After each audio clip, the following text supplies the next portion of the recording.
No,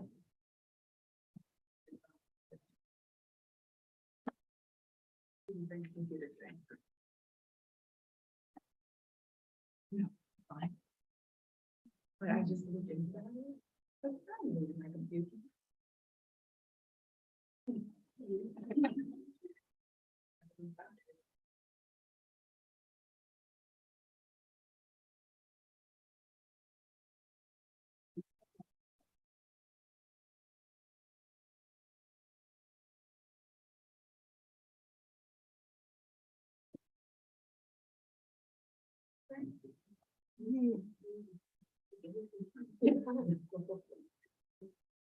There you have a forum. All right, cool.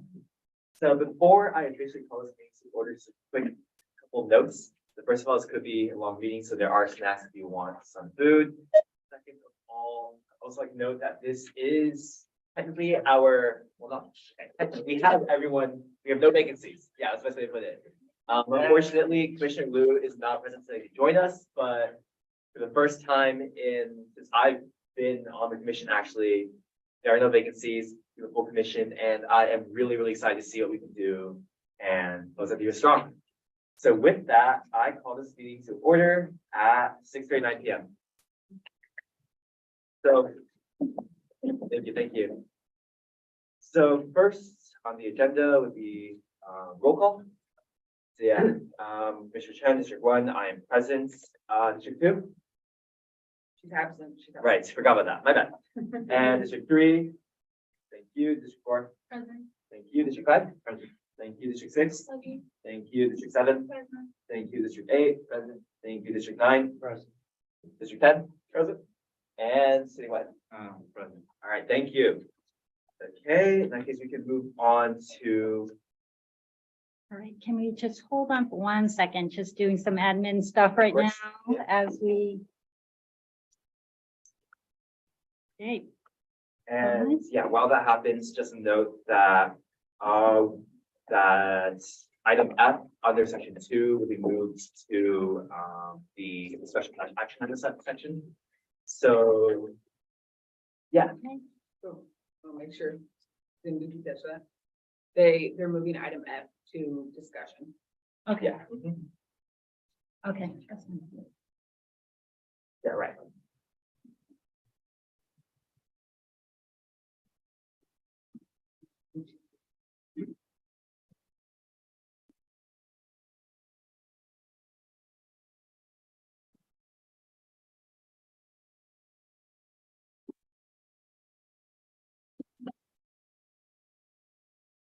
You want to go ahead? All Did right, we cool, already yeah. do roll call? So given that, are there, Did Wait, we hold already on. do roll call? Do you want to, he just did roll call. Do Okay. you want to do it again? No, no, that's Okay. fine.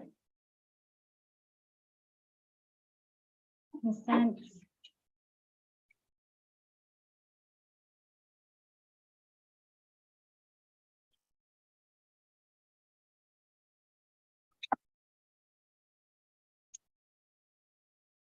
We're on the consent calendar. yeah, we're good, you good? Mhm. All right. So given that, is there a motion on the floor to approve the consent calendar minus item F?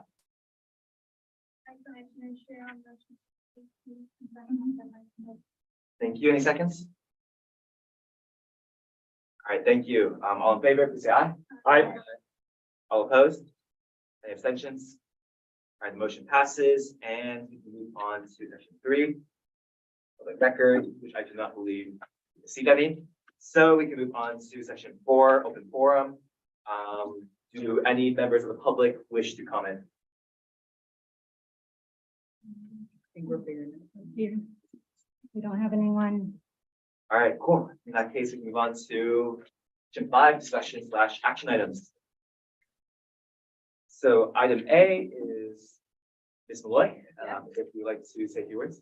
Yeah, I'm going to present from right here, if that's okay with you guys. Okay. You let me know whenever you're ready. Okay, I'm ready with. Next slide. Oh, next. Yeah, sorry. Sorry. Okay. Okay. Go back, because I think we skipped a few. Okay. Did we? Oh, Uh-oh. Did we skip a few? Yeah, there's some missing. It's okay. I can do it anyway. So if you want to go forward, Oh, yeah. yeah, I'm so sorry. That's okay.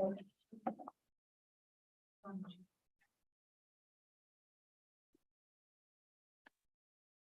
you Do, in the meeting? not in the meeting. Okay, it's okay. It's okay. I can, stop sharing for 1 second Yeah. and pull it up for You you. want to pull it up? Yeah, let me pull it up for you. I'm sorry, yes. We can also move this item down if we want to move to another one, All right, cool. and we can come back to it once we get that pulled up. Yeah, we'll reorder it in this Okay. section. So yeah. That case we move on to item B, the budget priorities letter. So Commissioner Patty, say a few words. Yes, so, I think back in February, this year, we had our budget summit, our youth budget summit.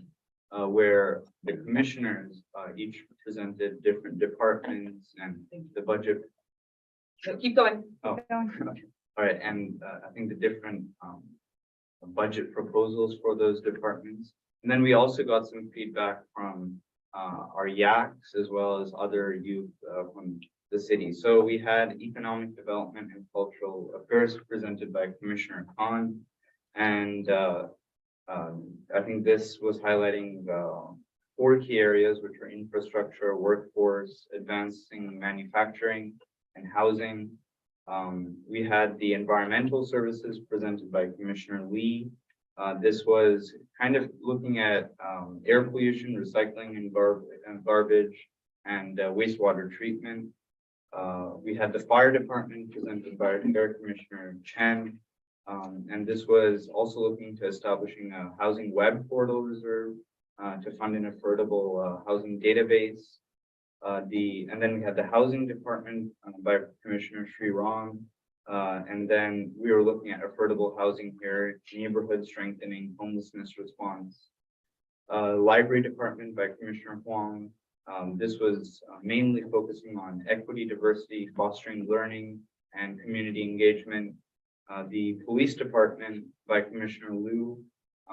And then we also had the public works department by Commissioner Andrew Liu, which was animal care, service facilities management, and equipment services. And then we started listening to our YACs and the other youth that were present to see what departments they felt we should have a more specialized focus on. And among their recommendations, we had housing, environment, educational resources and access, and then preparing skilled workers with well-paying jobs as some of our top priorities. And using this, with the help of several other commissioners, including Commissioner Chen, Sri Ram, and almost everyone on this board, basically, we created this letter that for our budget recommendations for the 2023 to 24 fiscal year. So I think this was really a successful process. We had a great budget summit, and I think I'm really grateful for all the youth that showed up, including those present here today, as well as all of those who reviewed the letter. And I think a real special thanks goes out to Commissioner Chen, Sri Ram, Commissioner Liu, and Ms. Malloy. So thank you very much for all your help. All right, before I open the floor to any discussions, questions, or concerns, I just want to thank Commissioner Patty for being able to so eloquently distill all the chaos of that summit into this really well-written and direct letter. So yeah, I really appreciate all our effort, and I love this letter. So yeah, with that, does anyone have anything they'd like to talk about, discuss, or just questions? No, anything? Yeah, Mr. Khan. I'd like to echo you, Chair Chen, and basically say that it is very, or citywide commissioner, very well written and thorough, and I believe that you really echoed what happened that day at the actual summit and discussion into this letter. So I would just like to applaud you for that. Thank you very much.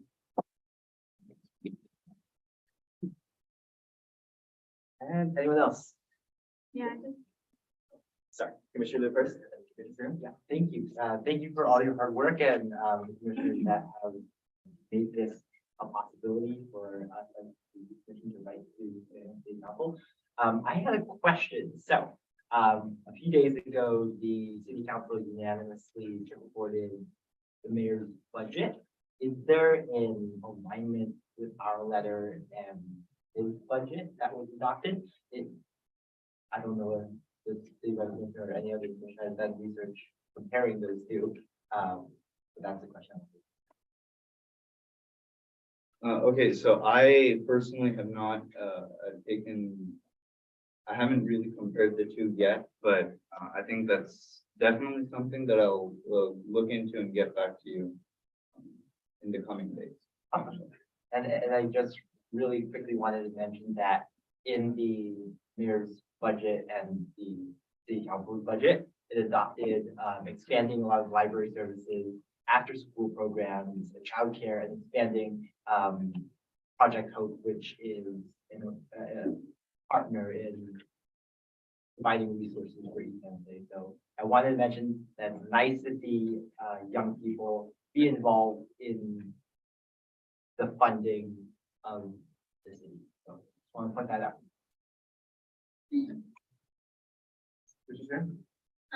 just a really quick question. I think on page 3 of the letter, it talks about in the transportation services section on bicycles and motorcycles for pedestrians. So it says the leads of the city should prioritize bike infrastructure.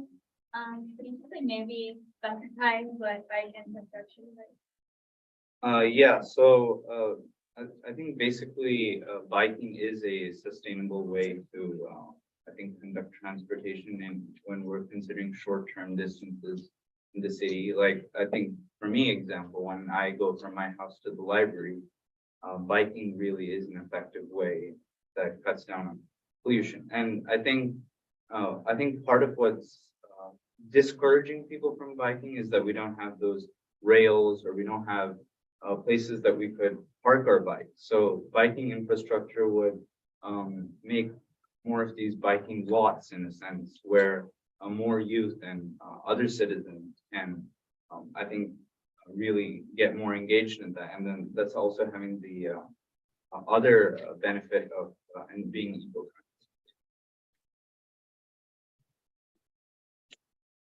All right, thank you, everyone. Are there any other comments? All right, if not, this one more time, Commissioner Hunty, thank you so much for all our work. And we can move on to the next item in our agenda. You have to make a motion about what to do. There's an action. I'm so sorry. It's okay, you're fine.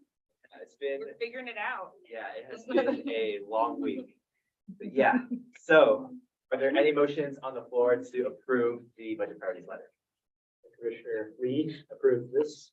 Make a motion to approve. I, Commissioner Lee, second, Commissioner Lee, motion. All right, thank you. All in favor, please say aye. Aye. All opposed?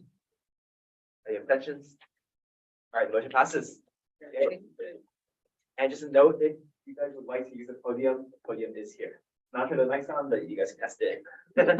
And yeah, so moving on in our agenda, we can move on to item C. We're gonna go back to item A. Oh, cool. All right, are you ready? All right. Yeah. In that case, we can circle back to Ms. Malloy. All right. So as you all remember, we've been talking about, Youth Commission was provided with a council directive back in October. First of all, just look at this pretty picture of you all. I love it. All right, so you can go forward, please. Next slide. So just to re-review, this is something that we've kind of mentioned and talked about at a couple of our meetings.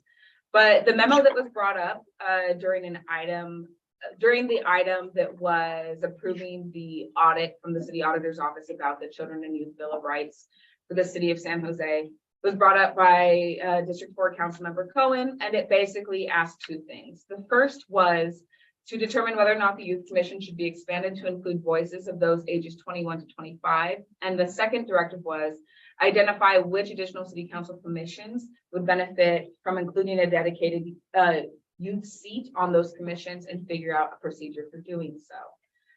And then they wanted us to report back findings. And so what we did was there was an ad hoc formed, and with some assistance with our administrative team at the library and library staff, we came up with a couple of recommendations to this. Next slide, please. So the first one is the age recommendation. The ad hoc determined that the youth commission and the ad hoc and staff determined that the youth commission does not recommend the expansion of the age eligibility requirements. A couple of these reasons are that the way the current commission functions, as you guys are all in high school, it works. It would be a little bit challenging to offer tailored support with a wide range of ages. The life of a 24-year-old is vastly different than the life of a 16-year-old. And there is some concern about unbalanced leadership dynamics, as well as the fact that most boards and commissions, you have to be at least 18 years old to apply. And there are over 60 vacancies as of March 2023 on those commissions, that those over 18 can apply if there any particular issue or area of interest that they want to provide input on as a member of a commission. But one of the things we did want to do in order to further open the door to include more youth and young adults, we wanted to be inclusive in the way that we identified the criteria for selecting youth commissioners. Next slide, please. So in the municipal code, underneath the youth commission, you have this, it's got this cute little 2.08.4840. It's like a decimal number. It's the special eligibility requirements determined in order to be a youth commissioner. So we're not going to change that first line, but we are going to add what is in red. That says the commission shall consist of individuals with a variety of lived experiences navigating the programs and services available for children and youth and involvement with school or community activities. The members shall represent the diversity of ethnicity, race, gender, sexual orientation, and economic status of the people of the city of San Jose. Next. So the next recommendation was something that wasn't directly asked in that memo, but staff and alongside the support, a couple changes in the municipal code brought this idea to the ad hoc, and it seemed to have a lot of support.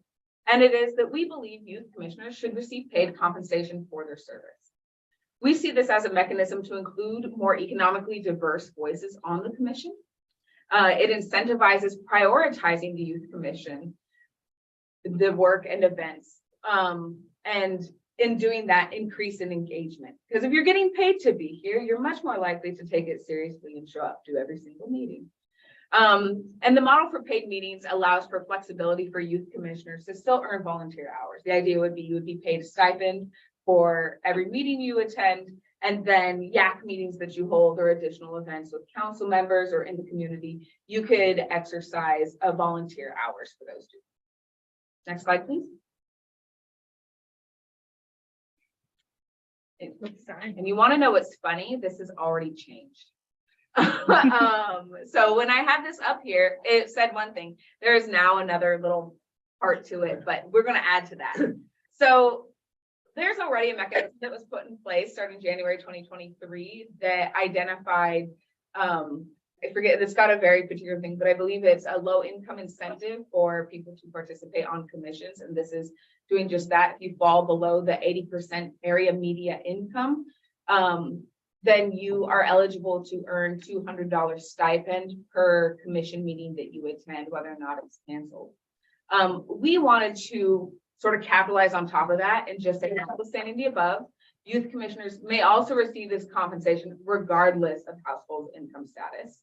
And that this compensation for monthly meetings does not prevent or preempt the commissioner from holding an internship or earning credit for volunteer hours within the city. So it protects any opportunities you all have to earn internships over the summer and or earn your volunteer hours.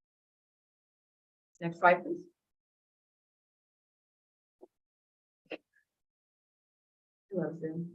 I don't blame you. I do the same thing every time. So the final thing was that final question about putting youth seats on other commissions. So why add youth seats to other commissions? So you can already apply for a commission vacancy if you are over 18 years old. Youth commission does go up to age 20. Increasing the seats on other commissions would increase the need for more people to be there for a quorum on those commissions. And we're already looking at a possible jump in commission vacancy due to the return in person. As you all know, a little bit tricky to get here and get set up. But we did it. So it's a little bit different. The other thing is, already within the municipal code, the youth commission has already established a power to select and designate members of the commission, youths, or other person to act as representatives to all other city boards, commissions, and agencies within sort of the guidelines approved by council, sort of within their work plan scope. So knowing that we already have that feasibility to appoint other youths or commissioners and kind of determine, build relationships with other commissions, do we need to sort of, next slide, please. Sorry.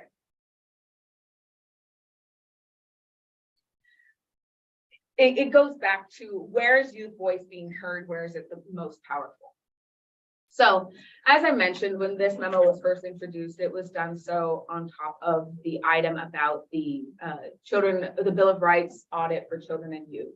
In particular, Article 5 of the San Jose Children's Rights Audit, which you guys should have in here. Article 5 revolves around youth having a voice in local government. And the audit found that while the city has certain initiatives in place, and they even named the Youth Commission, they said it's unclear how the city meets other elements in the article, which includes creating space for youth to provide input on boards, commissions, and committees, and doing more to inform youth about the laws that actually impact them. Ms. Audi, right here next to me, brought this diagram up brought it in some of our discussions, really brought this diagram up, and I thought it was an excellent sort of idea about, it highlights youth participation in civic government. And so if you kind of look at this, and it's a little bit hard to see, but if you look at it, if you use this with the current charge of just adding single youth seats on commissions, it almost tokenizes youth voice in that city advisory decision-making capacity, rather than already strengthen this body of youth voices that exists already and is already promoting civic engagement and participation and writing policy. So knowing that, how do we go ahead and strengthen the Youth Commission itself? And it was brought up at our ad hoc, or with Commissioner Liu. He brought a really great example of the San Francisco Youth Commission and the way they operate. Next slide, please. And so we decided to adopt some of that language that is written into their charter for the Youth Commission, and place it into our own municipal code. And it reads as this. The purpose of the commission is to collect all information relevant to advising the city council and mayor on the effects of legislative process, policies, needs, assessments, priorities, programs, budgets concerning the children and youth of San Jose. Before city council takes final action on any matter that falls within the scope of the commission's adopted work plan or the city of San Jose Children and Youth Master Plan, the city manager's office shall refer the matter to the commission for comment and recommendation at least 10 days prior to the date of any regular commission meeting. That gives us enough time to put it on our agenda. The commission shall then provide any response it deems appropriate within 3 days after the next regular commission meeting. And that should give enough time to put on city council's agenda. After the response period has elapsed, the city council may act on the matter whether or not the council has received a response. This referral requirement shall not apply to any matter where immediate action by city council is necessary to protect the public interest. And this would go at the very beginning before the other functions, powers, and duties listed underneath. Next slide, please. So these are the final 3 recommendations as determined by the library's education and digital literacy staff and the ad hoc youth commission ad hoc committee. Maintain the current youth commission ages up to age 20, compensate youth commissioners with paid stipends, and expand the advisory and recommendation powers of the youth commission. I'm available for questions, and I encourage any of our ad hoc committee members to contribute. All right, cool. Does anyone have any thoughts? All right, first up, Commissioner Liu, then Lee. Thank you for all the hard work. Ms. Boy, I know you've been on this for quite a while. I'm wondering, so compensation for youth commissioners, where does that come out? Because it needs to come out from somewhere. Is it coming from the library department, or is it something that city council thought so that we get compensated. I feel like you're in my email. No, kindly. No, I mean that in the nicest way. We are still figuring that out, as it seems that this ordinance that was implemented in starting January is still something that's also being figured out by a couple other city departments, the clerk's office and such. We are figuring that out right now.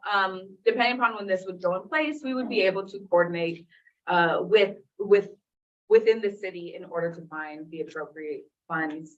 So I'm not too concerned about making sure those stipends will be issued to the commissioners. Of course, if this passes and is within the municipal code. It very well could be the department that has oversight over the youth commission, which in the case would be the library department. And it may be something else that we coordinate with the clerks and city manager's office. So it's to be determined, and as we know more, we can update the commission more. And then may I have one more question? Gordon. Okay with the chair? Yeah, of course. So for code 2084840 special ability, it describes a lot of real like experiences and it wants diversity under youth commission. Is there any way of enforcing it? Because ultimately the selection is up to the city council. What does that enforcement, is there going to be a set of recommendation or is it just language? Ideally, we want it to be a guide, something, a principle or a mission statement with which to guide those council offices in their selection of their commissioners to fill in those vacancies. We go so far as in the past, we've provided as his library staff and oversight of the youth commission, sort of like a rubric, if you will, or some guidance as to what we think would make a fulfilling commission. But ultimately, the decision is up to the council office. I would like to think that they would read that and take that into consideration when making their choices. I think it also helps guide us, by us, I say the library and staff, in performing outreach in order to encourage applications from those youth with those different backgrounds, in order to have a very diverse pool of applicants the council members can choose. Okay. My question was exactly what Commissioner Liu's question was. So the second point. So that pretty much answers it. All right, cool. Any other thoughts? Yeah, go I ahead. have a question.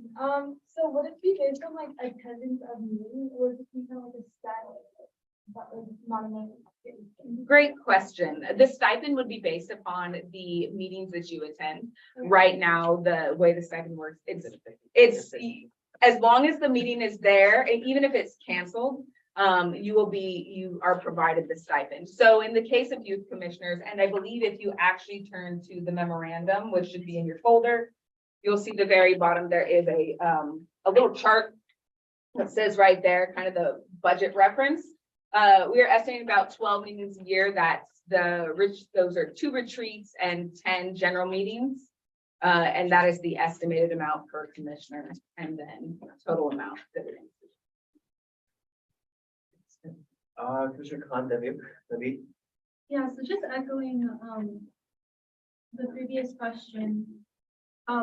So is the stipend and the money going specifically towards youth commission meetings, or would it be like other commission meetings, like the environmental department meeting or neighborhood park and rec services department? So would we attend those meetings with money allocated? No, this would be a stipend that's kind of based upon the monthly meeting. So it is intended for the youth commission general meeting where you would be making decisions on action items like here. If you were to say be a representative, a youth commission representative to the Parks and Rec Neighborhood Services Commission, that would be something you would do as part of your youth commissioner duties, but not necessarily part of your general meeting. Look at it as a $200 stipend per general meeting or per Brown acted meeting you attend as a youth commissioner.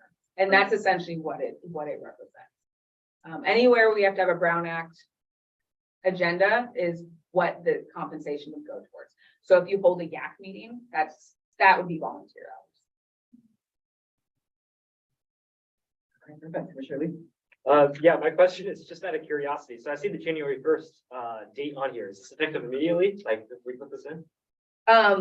So that's a great question. So this memo, if you look, if I'm not mistaken, if you go to the very back of the memo, which I can't open right now. I may not have the timeline. I do. I thought I had the timeline on here. I apologize if I don't. So basically, the next steps we're looking at. So right now, as a commissioner, you can go ahead and you can apply for the compensation. If you fall underneath that 80% area media income. If you have any questions about that, you all can email me directly. There's a website that you can go to. I also believe, no, it's not in here, but there's a website that was just newly minted that you can go to. You can fill out a form. And we are going through the process right now to identify how to go ahead and provide those checks. I'm still figuring out if there's back pay.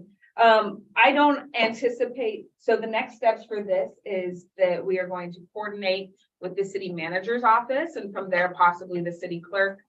This memo will definitely have to be looked over by the city attorney's office.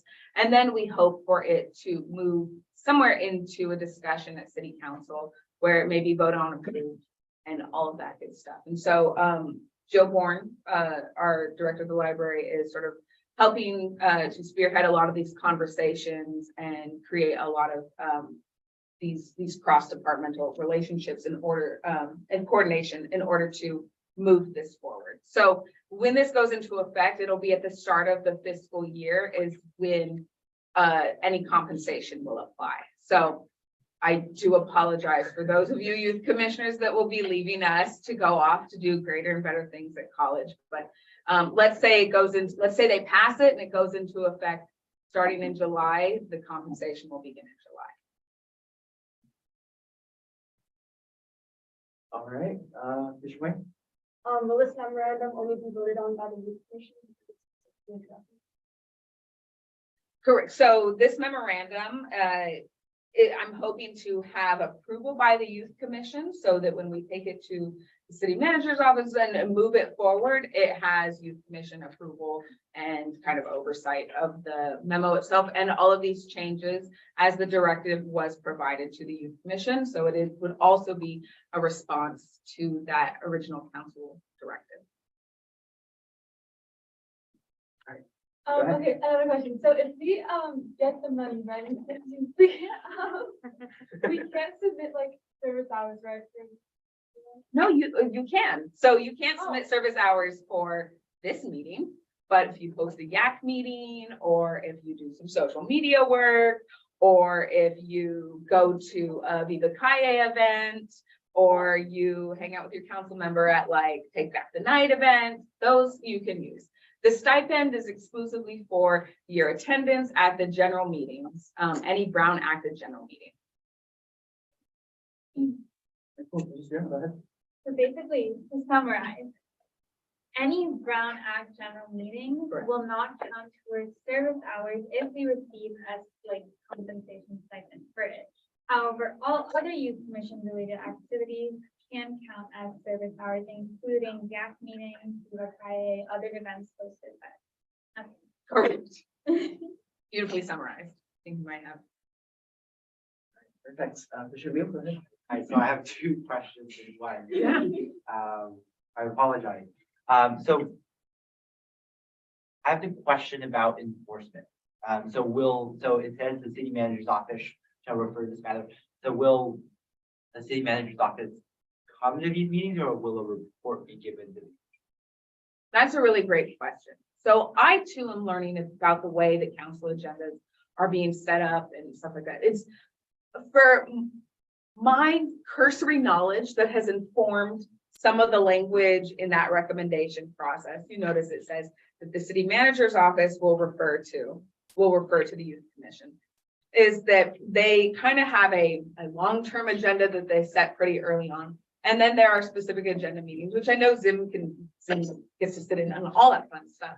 And so she kind of has an understanding of the way it works. So for instance, Ms. Bourne, she kind of does have an idea of what happens or what's going to be coming up in different council agendas long before it happens. So they have an idea if it's something that, you know, sort of affects the library or receives comment back from the library and stuff like that. We would, by we, I mean Youth Commission would try and receive the same, sort of like an idea of what the next 3 months of agendas would look like, different items on there, which will require the Youth Commission's recommendation and response. And with that kind of time period or time frame, that can allow for policies that you may already be writing with your YACs to be that recommendation response. It can allow for time for some of you to get together and develop a recommendation together that you then present to the commission, so that when that item comes up for discussion at city council and before you guys for response and recommendation, you have that recommendation prepared. It's something where my understanding of it is the way that city council agendas are built. It is much more longer term, and we do have a bit more heads up notice about when we can see certain items that will affect the youth commission come up so that we can respond to them. Very similar, like we knew we were going to be on the NSC agenda May 11th back in the fall. I hope that answers your question. Yeah. thank you. Okay. So the second part of my question is, it says that matters that fall under the adopted commission work plan for the Santa Fe children and youth. If the city decides to develop something new that's related to youth, will our code have to be amended? Yeah, I think so. And I also think if the city does that, that would be something that would come before the commission if this is already in place. So the recommendation would be like, we need to adjust the municipal code in order to accommodate this new thing, which affects the commission, and we need to provide comment and recommendation on. Yeah. And final question. Yeah. What does the timeline look for this? So right now, we are planning to meet with the city, Ms. Bourne and the city staff that have helped work with the ad hoc on developing this memo recommendation are going to meet with the city, Angel Rios of the city manager's office in April. From there, we will receive guidance on moving it forward, quite possibly be reviewed by the city attorney's office and the city clerk's office. And then next steps will be taken from there, hopefully to be added to possibly the city council agenda. We will need to present this at NSC alongside our work plan review May 11th. So we will also present to the Neighborhood Services and Education Committee May 11th. So city manager's office, possibly city attorney's office, city clerk's office in there, NSC, possibly city council. We're looking fingers crossed in the summer.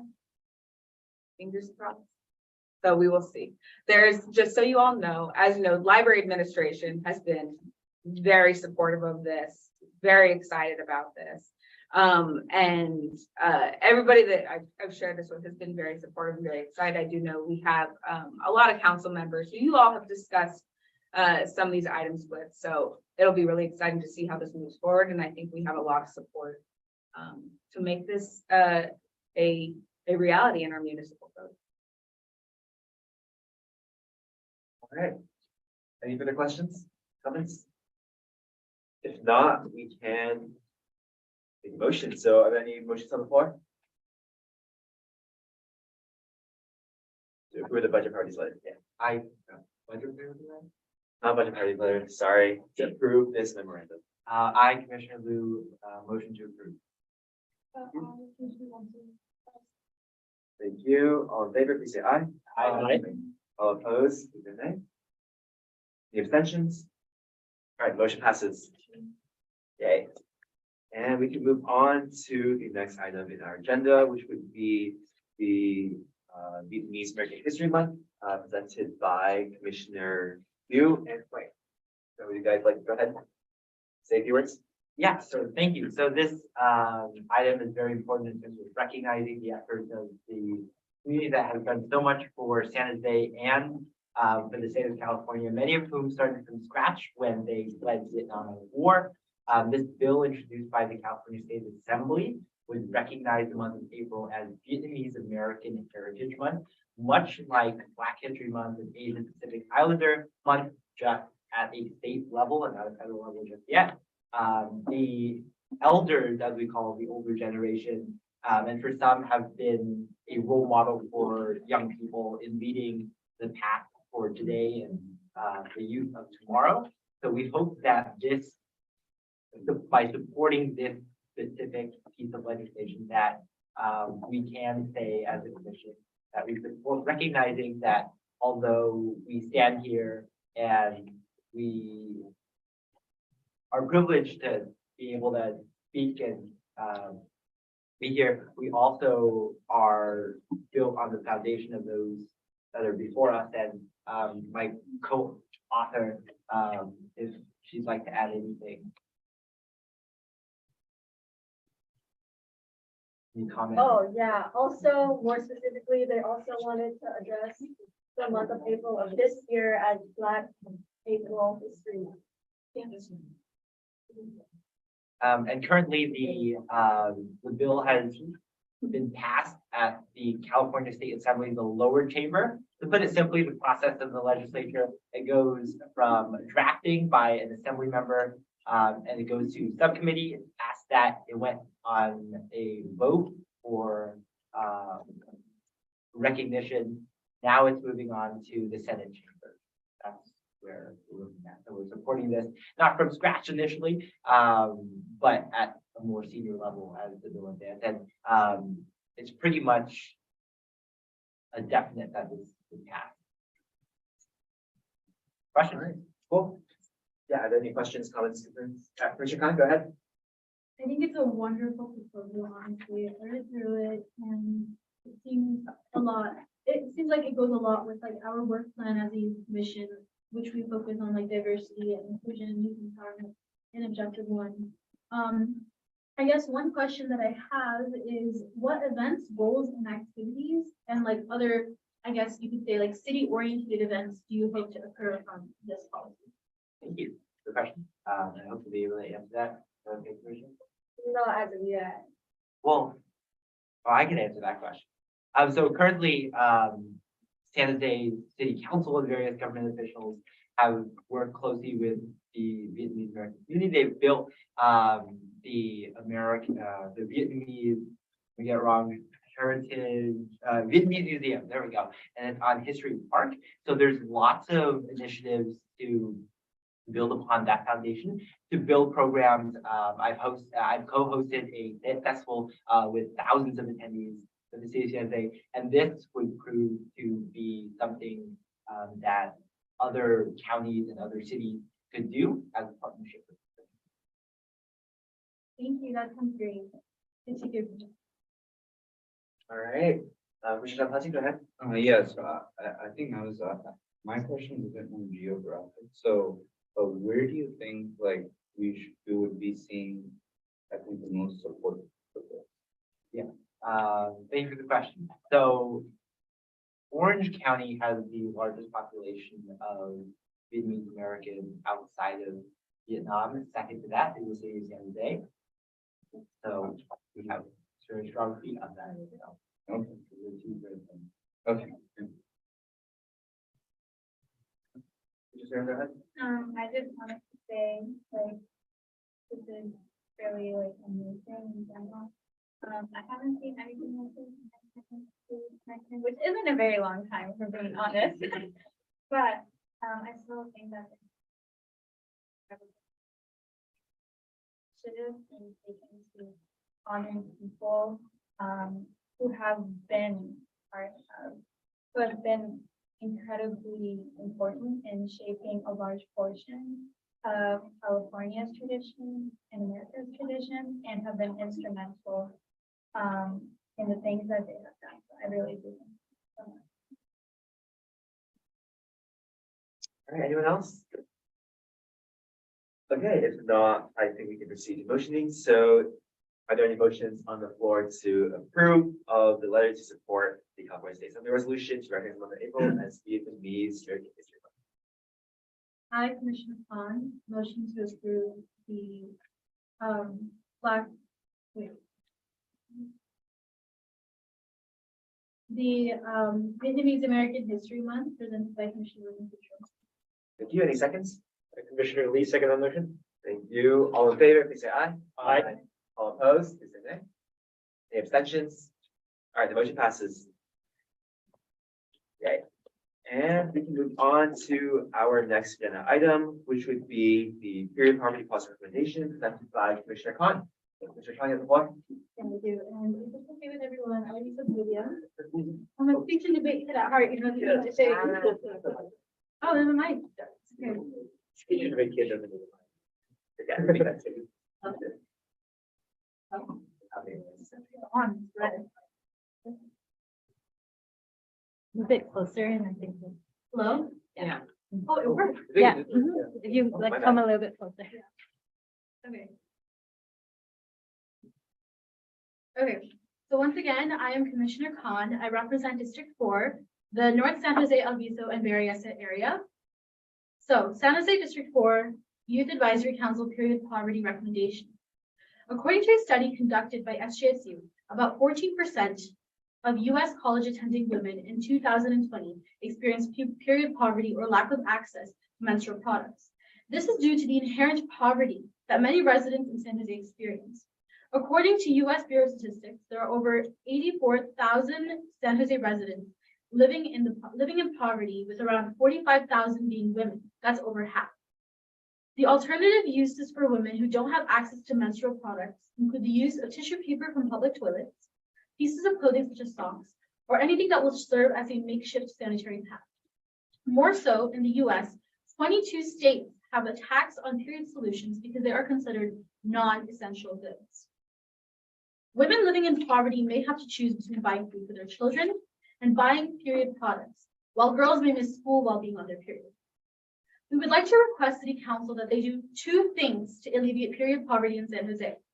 First, we would like to order a restock on all menstrual product machines within public restrooms and toilets on sanitary pads and tampons, or to reinstate SB 55 equity period, stating that all state-owned buildings and those that administer state services, along with state-funded hospitals, would provide free menstrual products. The products would be available in women's and all gender restrooms with at least one men's restroom per building. Lastly, we would like City Council to also reinstate AB 367, which establishes Menstrual Equity Act of 2021, which requires all public schools serving students grades 6 to 12 in the California State University and each California Community College district, while public agencies that maintain restroom facilities for all public and for employees to stock at least 50% of their restrooms with menstrual products at all times, and request the regents of the University of California and higher level education institutes to do the same. We would also like to know that both the bills were propositions made by California state legislature, and we are simply requesting City Council to reinstate them within the city of San Jose. The goal of this policy recommendation is to help alleviate period poverty within San Jose by providing menstrual resources to all residents in need. We would like to request City Council to heavily work with the Racial Equity Department and the Youth Commission to make sure that this policy becomes long-lasting and follows through. We would also like to recommend the City Council to partner with outside organizations such as AAUW, San Jose Branch, which seeks to advance gender equity for all women and girls through research, education, and advocacy. Thank you. Thank you, Commissioner Khan. All right, do you have any questions, comments? All right, first up is Commissioner Huang, then Vatsal. So last year, the last district review commissioner also passed a very similar policy on implementing free menstrual products in all public facilities. So after a couple of emails sent between us, I wanted to know if you had any plans right now of how to work together on implementing both core and mine. Yeah, so I think I did have a chance to review District 3's from last year. And I think the main difference between both policies is the follow-up and coordination aspect of it. Follow-up and coordination aspect of it asks for the San Jose City Council to partner with current organizations that already have success with including women equality and gender equality within San Jose, such as AAUW, which is an organization that helps promote women equality within San Jose. So to add on to that proposal, we would like to hopefully talk to city council, build some sort of official relationship between city council and these organizations, that the follow-up and coordination actually follows through, and that these menstrual products are being restocked and continually restocked.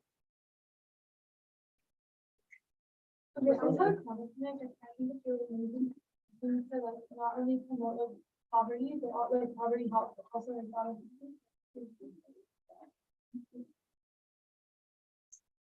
Michelle, go ahead. Thank you. So I have a few questions, so pardon me for doing this. Okay, so the statistic, 14% of US college attending women experience period poverty. Is there a specific statistic for the city of San Jose? I know it mentioned that is an inadequate number of homeless women. Do you know if there's any programs or resources that are being provided now? So to answer the first part of your question, it was maybe the bibliography is there and you can look into the stats, hopefully. 14% of people, women with college attending women within San Jose was a study conducted by SJSU. And you can do the math of like the age range and how much that is, but I would argue and say that 14% is still too much. It should be 0. So the second part of your question was like, was it currently organizations or any type of system in place as of right now? No, there actually isn't, which is the reason why this policy is being passed, because we feel that if you walk into a women's restroom, correct, there are made machines where you can put in 25 cents to get out a pad or a tampon or any type of sanitary use, correct? But one, those services should be free, as per the legislation passed by California Senate. 2, they aren't there. Like the pads and tampons aren't there. They're not being refilled and they're not being restocked after they're over. So this policy basically tackled those 2 things with a reinstation of these 2 bills, and to make sure that they are continuously being restocked and that these policies are being followed through, we're asking to follow up and coordinate with organizations such as AAUW. Okay, so stocking is an issue. Okay, and I see the first part of your summary, you like the city council order of restock. That seems like a one-time thing. Did you want this to be a recurring thing? Yes, which is why we talk about in the follow-up and coordination that AAW. Attention, the library closes in 30 minutes. There are no extended study hours for SJSU Spartans. Everyone must exit the building by 8 p.m. Once again, the library will close to the public in 30 minutes. All right. Okay, where was I? AAUW. AAUW, right? So ordering a restock, and that restock should be continued and follow up in coordination with this organization. It says that your memo suggests that you want to reinstate. Have these specific bills been stated before? So they were stated as soon as I think they were passed. I believe the first one was passed back in like this one was passed back in 2021, and then SB 59, I believe, was passed back in 2018. Don't quote me, I might be wrong on that. But basically, these were enacted and these were put in place. As you can see, many women's restrooms have the machines, and once upon a time they did have the stocking and the what's it called, the pads and everything in there once upon a time. But the fact is that they haven't been reinstated again to the point where they're stopped again. And if I may, I'd like to provide some contact into the AB 3067, which is may I do that? Yeah. All right, yeah. So I've had the fortunate opportunity to work on this bill and working with the California stakeholders. This initially was thought to be a school thing for as many young females had experienced periods, and we're trying to push this for lower aged students, so that because periods are occurring earlier than they have before. One of the costs that is associated with having this much physical product at the California state legislature level. The stakeholders have requested the funding for these specific products for schools. That costs northward of about $360 billion, and that was to fund all schools. Is there a fiscal estimate of how much it would cost implementing it in the city of San Jose? And when you say implement in the city of San Jose, do you mean libraries, parks, restrooms, that kind of thing?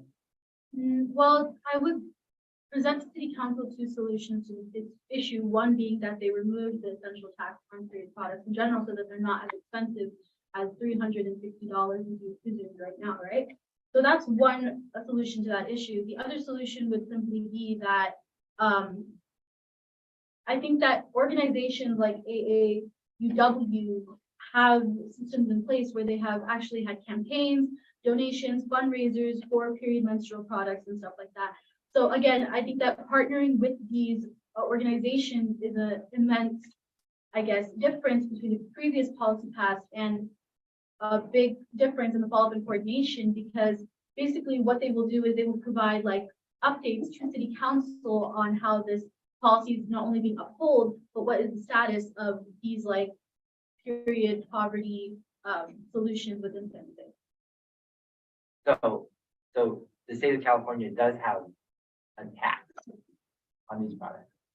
Yeah.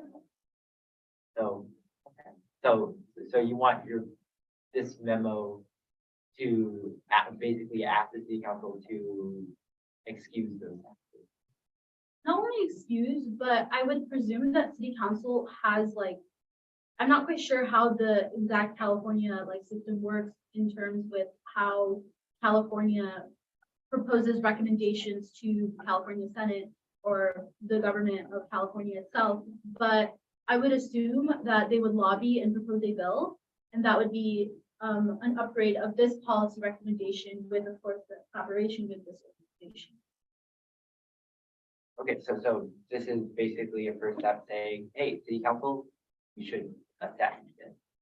Yeah, that too, and also like just encouraging city council to, you know, take into consideration and to raise awareness that period poverty is a prevalent issue within San Jose. Also on top of that, also encouraging them to reinstate these two bills that were brought on by California Senate and passed, and they should be implementing this, and if they're not, it's like. I'd like the policy to be more specific in that it shows stats of San Jose and who's being affected, how much people it will affect, the cost implication. As of now, it looks like a summary, which is okay, but I think that it needs to be more specific. On one side. Yeah, I would respond to that by saying that I think that as of right now, it's I mean, aside from the information that you just gave in my research of AB 367, there is no conclusive, like stat that says that passing this bill will cost this much.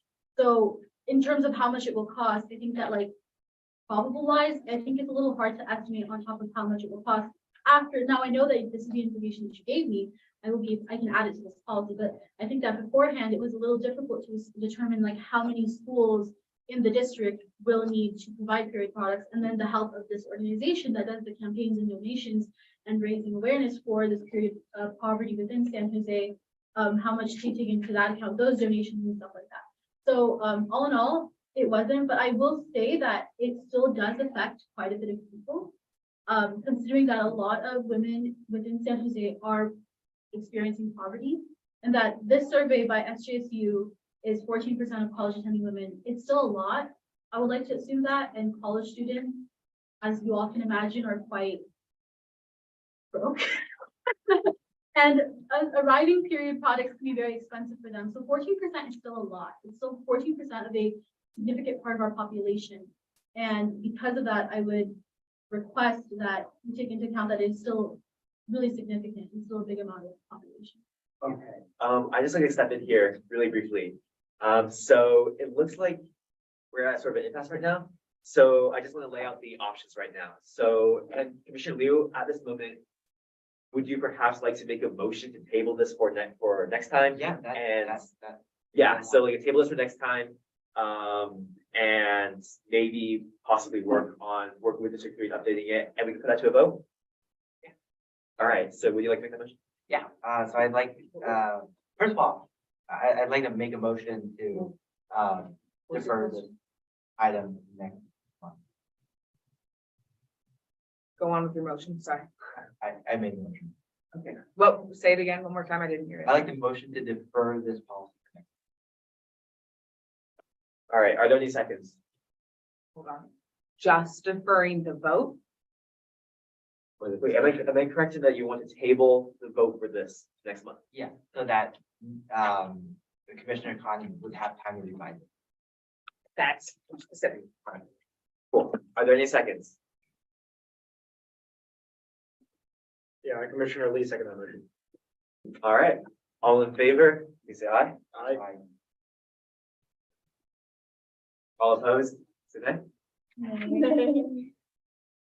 Any abstentions? How many, Yeah. how many can were, we raise right, hands for the all in favor? Favor of what? all Of in favor? tabling the vote. to Oh, next okay, month. okay. All right. All opposed? Where do you vote, Gordon? Counting on you, Gordon. I abstain. You abstain, then it tables, because there's 5. Oh, is that? Forgot how that one works. Okay, so, Yeah. well, if you voted nay to the motion, then the motion would be, and we would have had to open up to more motions. Because that motion No, would I have failed. abstain. So if you abstain, so right now the motion passes to table for revision. Yeah. For the April meeting. Yeah, Commissioner Triana. yes. Okay, I just don't understand, why are we tabling this? I'm assuming that's a question to me. Yes, Okay, yeah, I'd like there to be more specific things like how much would it cost to extend, because this is, it's a very, it's not outlining a recommendation when Commissioner Khan requests to, restock her and reinstate me. I'd like her to collaborate with other departments and offices to get some type of fiscal analysis, because it's gonna cost the city some money, and there is going to have to be consideration of what those products would look like in the field. Maybe they could be tampered with, or they could be misused. I don't know that. And it seems that, this is what I noticed, and I'd like to bring this to attention. The vote was male, female, no prejudice against anyone here. I can say that, but, go ahead. No, that's for Gordon to Yeah. choose to take the These question. Everyone needs to defer to the chair. All right. Okay, I believe. Okay, go ahead first and then Commissioner Liu, yeah. So there is a women's department within San Jose. So what department do you think I should collaborate with? Well. That's something for Chair. research. Chair, you need to field the question. All right, Close the screen just a little bit and just field the question. okay. Thank you. Sorry, this is a new one for me too. Yeah, I know. No, this is all new for all of us. We're working on it. Yeah. So, Commissioner Liu, Commissioner Khan is asking what department to do. Yeah, so she says, she outlined, the racial equity department. I think she could work with the racial equity department because she outlined it on her memo, but I encourage her to do more research if that. Is that possible. If you guys have a response, just raise your hand and it's up to the chair to choose who responds. Are there any other further comments at this time? Okay, if not, I am closing this discussion and we will be tabling this vote for next month. And in this time, Commissioner Khan, you may freely revise and update the proposal, and I strongly encourage you to work with Commissioner Huang in ironing out the differences between this policy and the one that was mentioned earlier by Commissioner Huang from last year. Cool, okay. We want to do the AIM policy. I'm moving on to the bottom. I'd rather do the letter first. Yeah. So with that, I think we can move on to the next item in our agenda, which would be the Santa Clara County Bill of Rights for children and young adults. If you guys remember, Ms. Cole came to our meeting last month asking us to write a statement regarding this. And we were unable to do so at the time because it was not on the agenda, but now it is. So my goal in this time period is to come up with a presentable version of the statement that we will submit. So yeah, my goal, my secondary, okay, not my secondary goal. The way I hope to achieve this is through just having a discussion about what we think should be in this statement. And Commissioner Sriram will be transcribing a letter for us and that we can all look over at the end and revise as needed. Ms. Malek, go ahead. Yeah, just for some context, so the Youth Commission was asked to provide an endorsement. The commission itself cannot provide an endorsement. However, we can write a recommendation letter to City Council, just as we have done with the Vietnamese Heritage Letter that we just voted on. And in this case, we will be developing that recommendation around the Santa Clara County Bill of Rights update right now. So that's kind of the background behind this. Thank you, Chair. Yes. So if anyone would like to get us started, just some ideas for what should be in this statement. Yeah. This is it right here. It is in our folders. If you want to compare it with the San Jose one.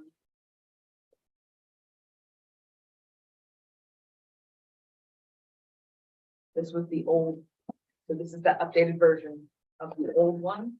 Yeah. And this is what you all have in San Jose.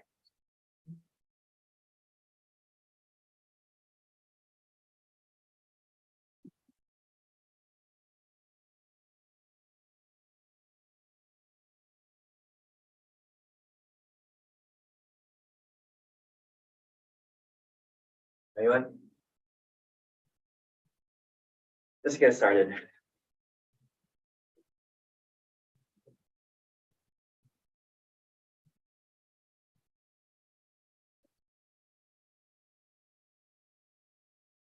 All right, just to get started, are there any specific articles within this document that we would like to center our statement?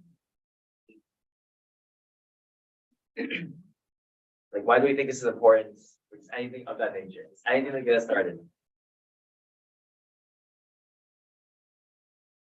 Yeah, Ms. Lloyd, go ahead. Or if you guys don't want to endorse or push this up to City Council for recommendation to adopt or anything like that, you don't have to. There could be a motion to not do that and you guys could move on from this. Yes, exactly. Just like any thoughts at all. Yes. And if the consensus is we don't want to do this, then we can move on to motioning at that time to either table or just not do it. Anything to get started? Yeah, Mr. Frank, go I ahead. think that if we're choosing to do a letter, that Article 5 would be an important one to outline because we use the Youth Commission as an example and how we advocate. For sure. Okay, Leo, go ahead. Thank you. So I think when it seems that a written statement will be present, so I like to kind of rephrase our support for. Attention, the library will close in less than 15 minutes. There are no extended study hours for SJC Spartans and everyone must exit the building before 8 p.m. Once again, the library will close in less than 15 minutes for everybody. Yeah, so I'd like to reinstate our support in writing regarding the opening article, which states the diversity, equity, and inclusion part.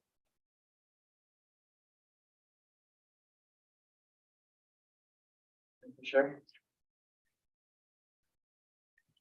Commissioner Sierra would like to repeat that one time, Commissioner Leo.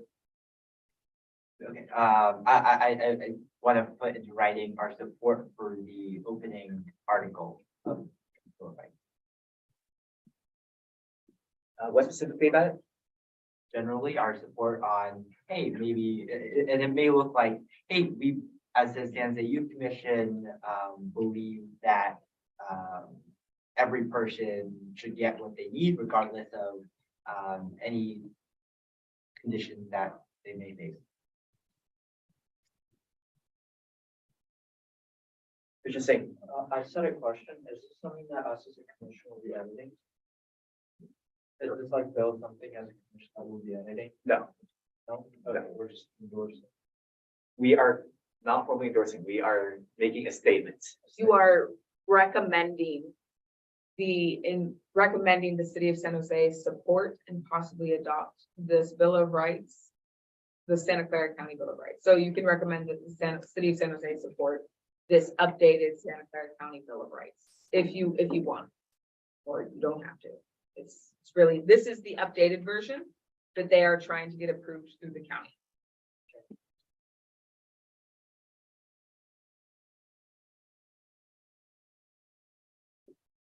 And it's whether it's you as, sorry, I'm gonna keep talking, whether you as a youth commission support it and want to share that support with city council so that they throw their support behind it as well, or encourage them to support it. It's like the letter written to support the bills at the state level to turn April into Vietnamese American Heritage Month. You're writing, it can be a brief statement, it can be a letter to city council in support of this bill, if you so choose. You do not.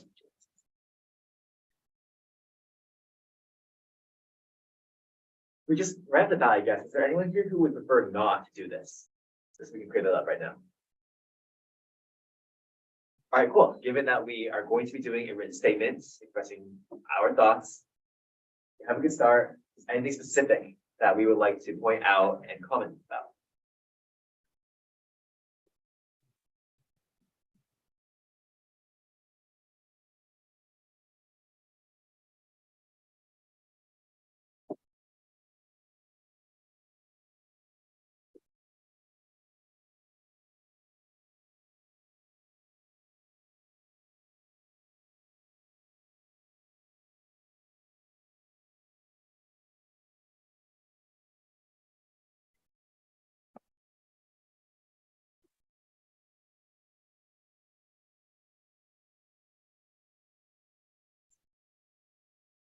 All right. Just as a suggestion to get us started, maybe we can open with we the Youth Commission, now the Youth Commission, support the adoption of the revised Bill of Rights and encourage city council to do so. Yeah, nice and easy start. I don't think it has to be too long. It does not have to be too long, but we need to get something on the paper. That is the goal. That is the task at hand here. Oh, so sorry, this is a clarifying question. So we're writing it now. Yes, we are doing a live layer writing session, so we have a presentable statement at the end. Okay. Yes, because this is what we promised Ms. Leo that we would do last meeting, right? Well, as a suggestion, maybe we can put, we support the, Bill of Rights opening, article, and then we could quote the beginning.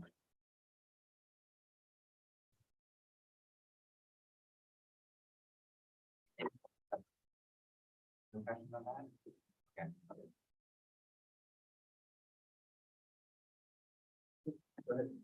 What's specifically about the The whole thing. the whole, Yeah, because it basically outlines everything related to diversity and inclusivity, so. I mean, unless there are parts where the youth commission feel they should leave out or add, I encourage the commission to do that.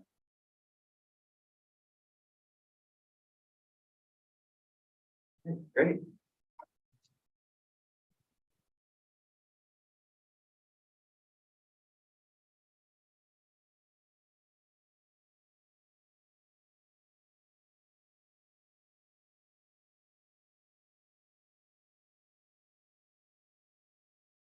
Would anyone like to further elaborate on the articles we chose so far, why we think that they important? It's we need specific solid reasons so that we just can incorporate them into the letter.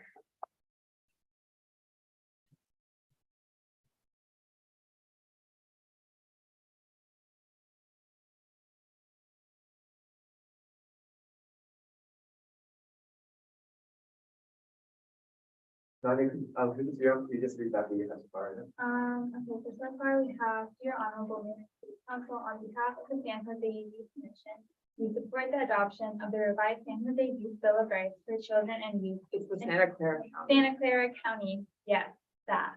And encourage the city of San Jose City Council to do so as well. First, we support the opening of the Bill of Rights, stating all children and youth have a right to be safe, healthy, successful in learning, and successful in life. ... We must ensure all children and youth realize the same rights. Continuing, as the San Jose Youth Commission, we support the notion that all youth in the city of San Jose, I don't have anything written after that. So, more points. I just want to clarify, this is me being there, so take this with a grain of salt, but it's Santa Clara Board of Supervisors.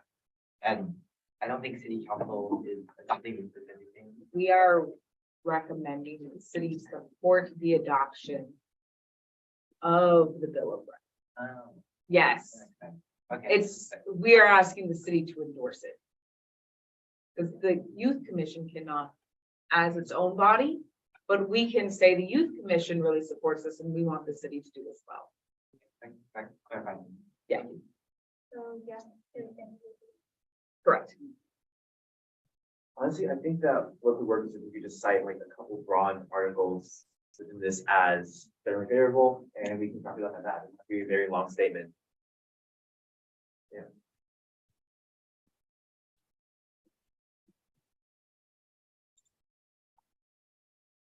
Fine.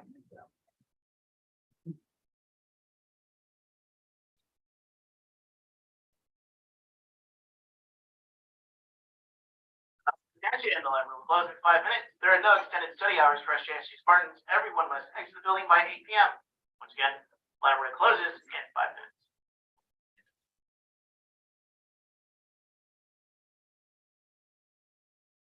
Am I correct that we listed articles 5 and 4 earlier as articles that we thought were especially important? That's a yes. Maybe we just incorporate that. Oh, maybe not then. Yeah, I only heard 4. No, sorry, 5. All right, in that case, we can specifically cite Article 5 as one of our primary reasons for recommending this, and we can wrap it up and be done with this and move on because we have a lot more to get through. Now, dear Honorable Mayor, Council, on behalf of the San Jose Youth Commission, support the adoption of the revised Santa Clara County Bill of Rights for Children and Youth, and encourage the city of San Jose City Council to do so as well. First, we support the opening of the Bill of Rights, stating all children and youth have a right to realize the same rights. As the San Jose Youth Commission, we support the notion that all youth in the city of San Jose should have a voice in their local government to advocate for the issues that matter to them. The Youth Commission, along with district-specific youth advisory councils, is one manner in which the youth of the city can engage in their local government, creating a structured opportunity for youth to further participate in civic engagement. Is there anything else you want to ask? I think that's good. Take it off. Just, are there any motions on the floor to approve what was written right now as is? Hi, Commissioner Khan, motion to approve. Thank you. Any seconds? Commissioner Gonzalez, you second that motion? Thank you. All in favor? Aye. All opposed? All right, the motion, any abstentions? All right, the motion passes and we can move on to the final item in our discussion/action item section, which would be, Commissioner Khan's District 4 and Career Fair.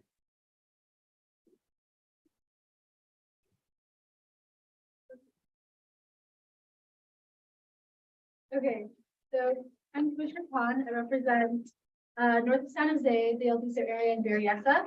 The San Jose District 4 Youth Advisory Council AIM Career Fair proposal. AIM has been a long-founded tradition for the District 4 Youth Advisory Council for years. AIM stands for Advise, Inspire, and Motivate. AIM was created to empower the youth of San Jose through various different events, depending on the events needed in that current year, which we felt the youth needed to alleviate from. In the past, we've done civil rights workshops and a career fair. This year, we plan to echo last year's mission to create a career fair, which we couldn't do because of COVID-19 restrictions.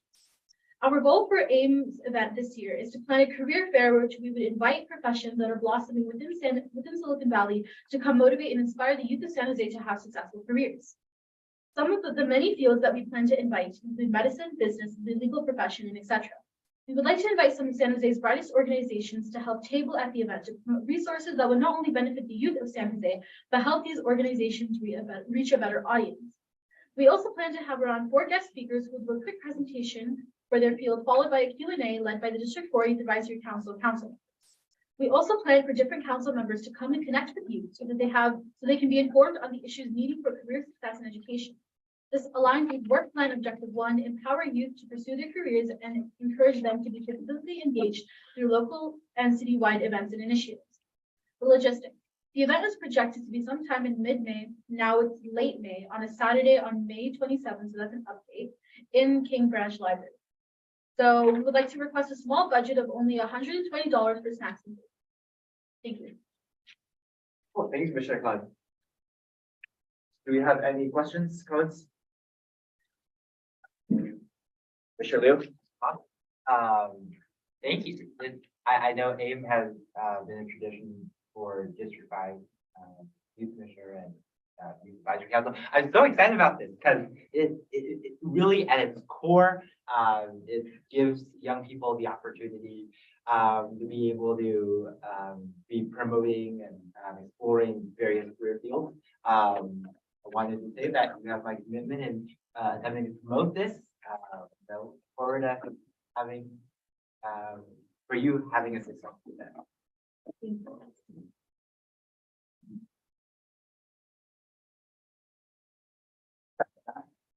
All right, there are no further comments or questions.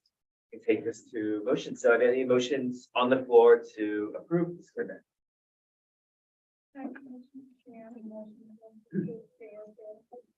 You, any seconds? You all in favor, please say aye. Aye. All opposed? Any abstentions? With that, the motion passes and we are done with section 5. Okay, in that case, we can move on to section 6, which is reports and information. Attention, the library is now closed. Please exit the building at this time. There are no extended study hours for SJSU Spartans. Everyone must exit the building. Once again, the library is now closed. Have a safe evening. All right, okay. Let's move on to the first item, which would be the council liaisons announcements. Yeah, item B, because I believe there is no item A.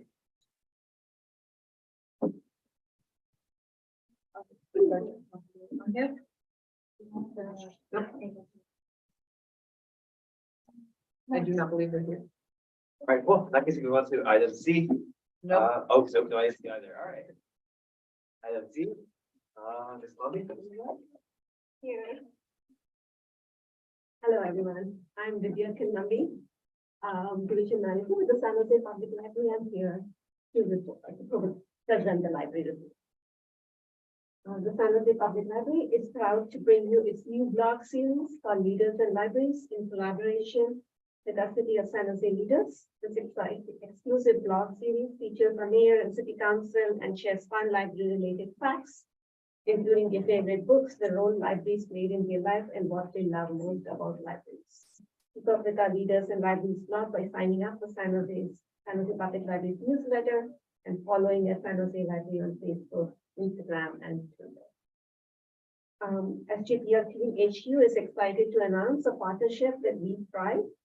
We Thrive is a nonprofit entrepreneur apprenticeship program for youth that focuses on under-resourced communities to help them start their own ventures, earn real revenues, and gain mentorship. Team HQ will be hosting a 16-day summer camp. Registration starts on April 1st. For more information, please visit fjpl.org/teamhq. or email teamhq@stlibrary.org.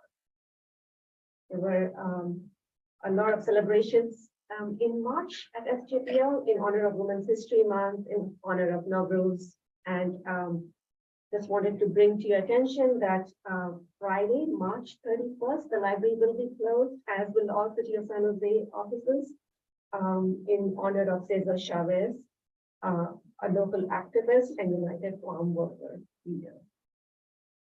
And then Bunnies and Books at Berryessa Branch Library, thanks to a special partnership with the San Jose Animal Care Center.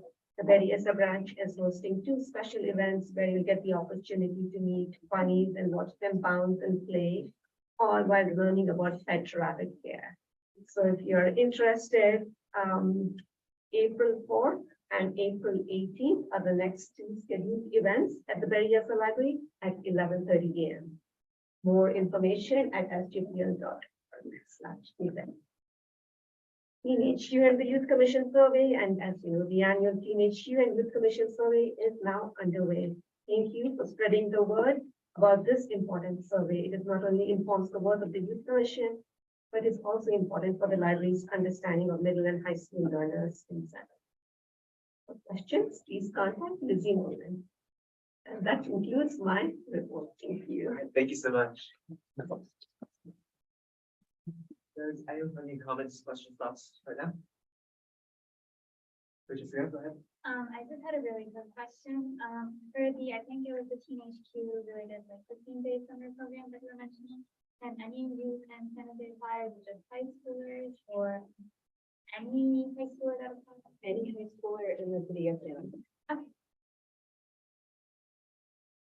Thank you. Anyone else? Mr. Khan? Yeah, I really like the initiative and all the events the library has. I guess one question that I had is, are you guys planning on doing anything for I mean, I think that District 4 would be happy to collaborate with the library to maybe do something for Ramadan or something like that, because it's Ramadan right now. And San Jose is home for thousands and thousands of Muslims. We can partner with the mosque. Actually, Mayor Matt Mahan and the Vice Mayor herself are actually very familiar with a local mosque that's present within San Jose called SPIA. So we would be able to provide you with and I'm on the youth commission for that mosque as well. So I would love to work with the library to plan, or District 4 and SPIA youth would love to work with the library to plan the events for the following next couple of weeks. Yeah, I'm glad you mentioned that, because we are hosting a program on Wednesday, April 5th, Muslim month of fasting in Ramadan, so it's being delivered by Islamic Networks Group, ING. ING, oh, okay. Yeah, Yeah. and they will provide an overview of topic of Ramadan and fasting, and so it is a virtual event. That's the event we have on our calendar, but I love the idea of doing more programs, so please get in touch with me. If it's not too late, we can provide you with the space at SPI to do it in person as well if you would like. Also, we can do something for Eid and stuff like that. We can, which is the celebration that happens at the end of Ramadan. So I'd love to partner with District 4 and the library to get that. Definitely, yeah. Let's do that. And actually, SPI is located within District. So that makes Awesome. it perfect. Perfect. All right, cool. Thank you. Any other further questions, comments? All right. If not, thank you, Ms. Columbia, so much for your time. We really appreciate you being here to share this information with us. Yeah. And thank you so much for just joining us in our first in-person meeting. It's really exciting. Yeah. All right. And if there are no further thoughts, we can move on to the commission report. With speak. All right. Yeah. So I'll keep this short and snappy because I'm aware that we are running a little over time. The main thing is just that we are prepping for our upcoming NSE meeting, which I will be presenting at and sharing all the work we've done so far this year. And yeah, I'm really excited to just be able to visit another department and share what we've done so far. Really exciting. And also the end of the year events, we are currently in the process of planning that. There is an ad hoc committee dedicated to planning that and making sure that we're going to end the year with a bang. So yeah, let's close out strong. And that is about it for my chair report. So with that, we can move on to District. which will be starting with me, District 1. And again, just to keep it short, we're working on a policy proposal right now in conjunction with Commissioner Sriram about healthcare. And we are also still working with the Saratoga Commission on potential collaboration event for a basketball tournament for the children. And yeah, it's fun stuff. And I'm really excited to be doing that. That's it for me. Commissioner Liu is absent, so we'll be moving on to Commissioner Coy. Yeah, so for our last SEAC meeting, what we did was we debriefed the budget summit, and then we started by delegating roles for a new policy proposal, which I am hoping will be on the April general meeting agenda. And then at our next meeting, we are looking to begin another process of writing a policy. That's it. Cool. Commissioner Coy? Yeah, so a couple of weeks ago on March 18th, not a couple weeks ago, literally I think last week or 2 weeks ago, the District 4 finally we conducted our e-waste drive, which is a big success. Councilwoman David Cohen showed up, which was amazing. Our mission and I guess our goal was very much accomplished. The goal and initiative was essentially that we educate youth about like safe ways to get rid of their waste as opposed to dumping it in like sewers and waste areas like Coyote Creek. Also, we're in the current process of planning AIM as the proposal passed today to empower the youth of San Jose, promote success and career readiness. We're also currently planning a special ed student awareness event to raise awareness on the difficulties faced by said students to promote inclusion of these students within San Jose. So we're working on the language of it because I guess it needs to be as respectful as possible, hopefully. Also, we're currently in the process of planning a field trip to City Hall, which was a long held promise to my YAC members to help encourage students to join government and get involved in youth activities. So yeah. Thank you. Commissioner Liu. Thank you. So the District 5 Youth Advisory Council is working on an end of the year newsletter / report for the public to read. We hope to be partners in terms of publishing it on the Youth Herald. It's a way for us to show accountability and express our priorities as the district. So we're excited to do that. We also have written the final draft of an interview that some of my Youth Advisory Council members have done with Peter Ortiz on his background and story. So from East Side to the halls of City Hall, that's really exciting. I look forward to reading it on the Youth Herald, as you may hope. And as of right now, we're working closely together in producing a policy proposal that works to reflect our district. We hope to be able to do more in terms of research and getting out there in the community. We also take into consideration the results of the Youth Mission Survey that has been out there. And lastly, the Youth Commission, Youth Advisory Council team is working on a number of initiatives in promoting civic engagement and all that incredible stuff. And I'm so excited to be here. So thank you. All right, thank you. Commissioner Montana.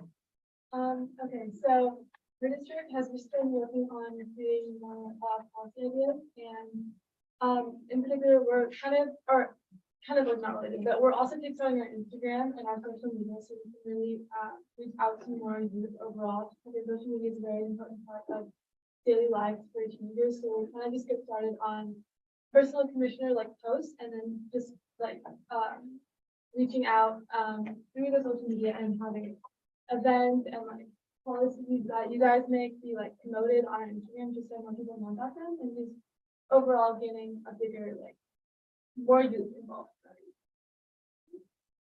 Thank you. Commissioner Armstrong.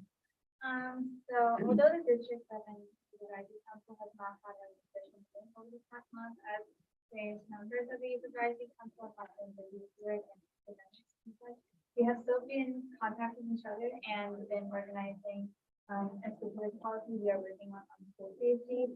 Along with that, we've been continuing to do our outreach within the schools, as we're always looking to expand the advisory council. And finally, we've also been working with medical clubs at both of District 7 to see if there's any way we can engage them in a healthcare and mental health care that we are continuing to do, and to see if there's any way we can Thank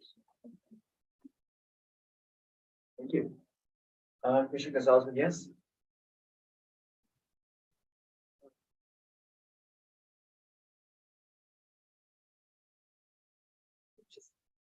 Yes. Can you Anything- repeat that yeah. first meeting Yeah, in person? yes. Really, anything you'd like to share with us at all?